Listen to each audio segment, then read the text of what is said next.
Well, thanks for coming in this afternoon, Pat, talking to me about your work in the upcoming exhibition Social Networking, which is an exhibition, I guess, takes its cues from social networking sites like Facebook and Twitter, and how they can visualise our contexts and our place in the world in a broader network, and how that might influence our behaviour and attitudes and opinions. I mean, it's interesting that you've chosen to include those works that were made, as you said, in 2001 in a show in 2011, because so much of our understanding of social networking has changed over that. It's not quite a decade, but it's pretty close to... Yeah, it is a decade now. Yeah. And in that decade, our idea about social networking is so firmly entrenched with technology, and as you said, particularly with Twitter and Facebook.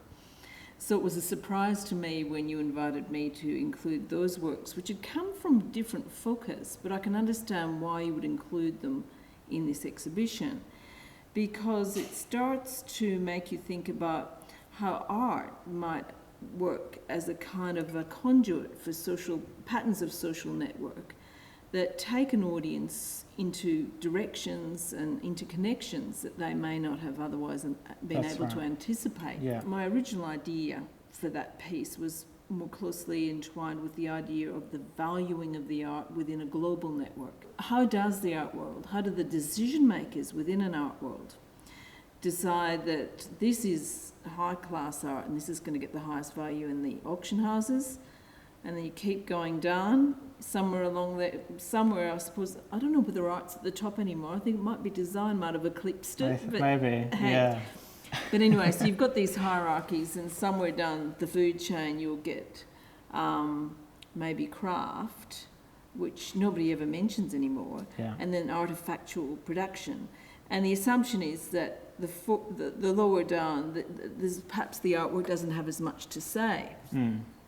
So the imagery that I was borrowing was from a time that valued the actual the way in which a thing was made and the social history with which the thing becomes produced and is invested, with which it's invested, is very much part and parcel.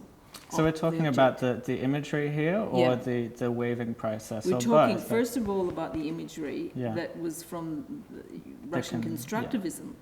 So I decided to go back to that particular time when art was... People still believed that art could change the world, and certainly believed that what was essential in order to do that were networks of community and social and political, small p political exchange that would and could change the way the world was. Now, in 2001, that just seemed such an empty trope and such a sad moment, because you thought that was the last time that we believed that art could change things. But there are those dinosaurs among us, and I believe that you might be one too. I'd like to think so. There are those dinosaurs among us who still cling to the faint hope that art can change things, even though it's a belief that's fraught with all kinds of, very weighty ballast, that we're rocking along just keeping above the waves. You still are interested in the idea of art as communication. That's right. So I obtained these well-known images from Russian Constructivism. I put them through a computer. I was working with Santiago Bose, my partner at the time, and we just had a black and white printer, and then we'd patch them all together.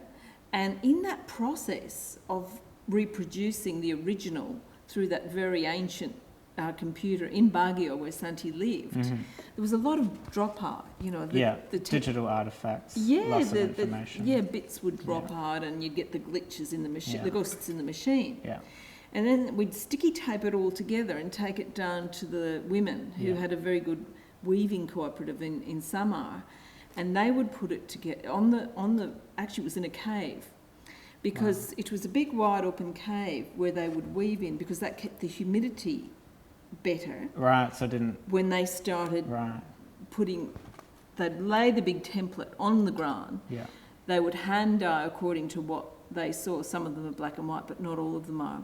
They'd hand dye the grasses, and then they would start the weaving process. I suppose I wanted to wind up just talking about how you see the role of an artist and the community, on the public, on your audiences, and how what's an artist's responsibility in relating to the audience? Is there certain ethics, knowing the influence that an artwork may or may not have on the community?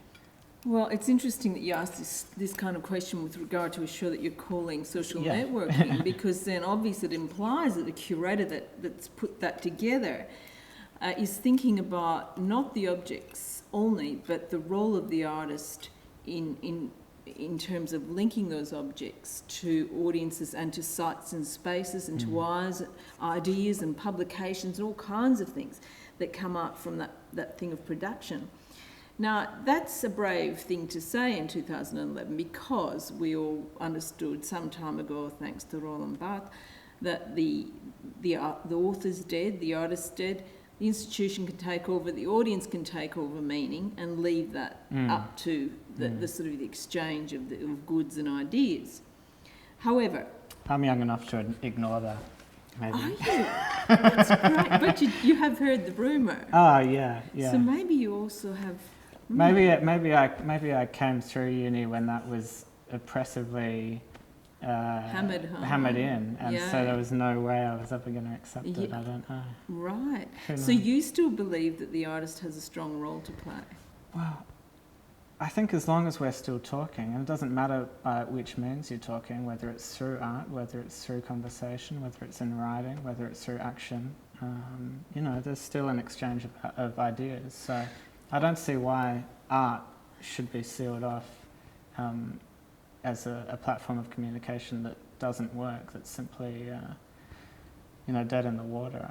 I think you're absolutely right. I think that once that happens, it does become a tomb, whether it's the white box of exhibitions or the black box of screening rooms like this one. It's very nihilistic, I think. Well, I think also that a lot of I think one of the things it's hard to make this statement in this gallery, because this gallery has been, to huge criticism, enormously successful in getting audiences in. It's a crowd pleaser.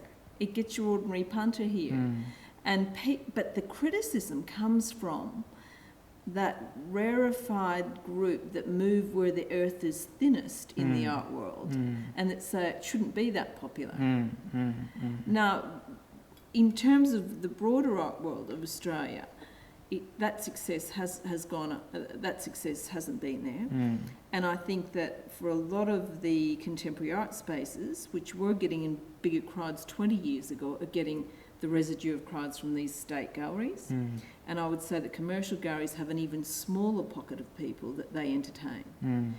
So something's wrong. And I think that there are also, because of the way we value art, there are boundaries drawn. You can go here, but don't ever go into that morass and wilderness beyond. Yeah. Because once you go out there, it could be something really ugly, like community art, or worse, or public art, or whatever else. Now, I mean, one of the things that interests me most is where those masses start moving to, like swarms of people. And as you said, it doesn't stop with making the work and saying, well, I done good. It's you end up talking, you end up publishing, you end up performing, you'll do whatever you can. You just keep it, as you say, you keep that conversation going. Yeah. And it might even go into storage for 10 years until it's brought out for a collection exhibition.